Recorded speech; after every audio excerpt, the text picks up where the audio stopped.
یا تو حضرت عمر رضی اللہ تعالیٰ عنہ نے بیت المقدس کو فتح کیا، یا اس کے بعد صلاح الدین ایوبی نے بیت المقدس کو فتح کیا تھا۔ وہ اللہ والا بادشاہ تھا۔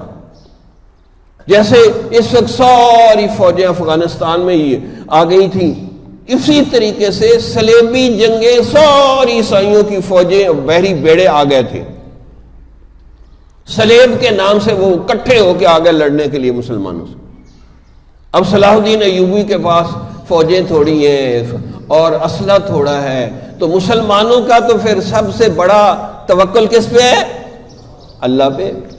یہ جامع مسجد دمشق کو میں نے دیکھا ہے، وہاں حضرت یحییٰ علیہ السلام کا مزار بھی ہے، پہلے وہ گرجا تھا پھر مسجد مسلمانوں نے بنا دی، وہاں بڑے انوارات ہیں، تجلیات ہیں۔ تو بہرحال تو حضرت وہاں مسجد میں گئے، ساری رات سجدے میں سر رکھ کے روتے رہے کہ یا اللہ ہماری تھوڑی تعداد ہے، دشمن کے بحری بیڑے آ رہے ہیں، کہیں ہمیں ختم نہ کر دیں۔ بڑے روئے روئے روئے، اتنا روئے کہ جس کی حد نہیں، آنسوں سے داڑھی تر ہو گئی۔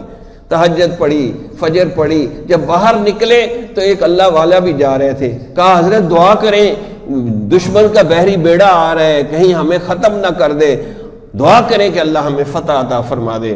تو اس نے صلاح الدین ایوبی کے چہرے کی طرف دیکھا اور کہا پتہ رات کیا ہو گیا؟ کہا جی مجھے تو کوئی پتہ نہیں رات کیا ہوا ہے۔ کہا مجھے خواب میں اللہ نے دکھایا کہ تیرے رونے کو اللہ نے پسند کر لیا ہے، اور سمندر میں طوفان آیا ہے، وہ بحری بیڑا اللہ نے خود ہی ڈبو دیا سمندر۔ آج بھی ہو جو براہیم کا ایماں پیدا، آگ کر سکتی ہے اندازے گلستہ پیدا، فضائے بدر پیدا کر فرشتے تیری نصرت کو، اور اتر سکتے ہیں گردوں سے قطار اندر قطار۔ اب بھی وہ ایمان یقین پیدا کریں، اللہ کی مدد اب بھی ہمارے لیے آنے کے لیے تیار ہے۔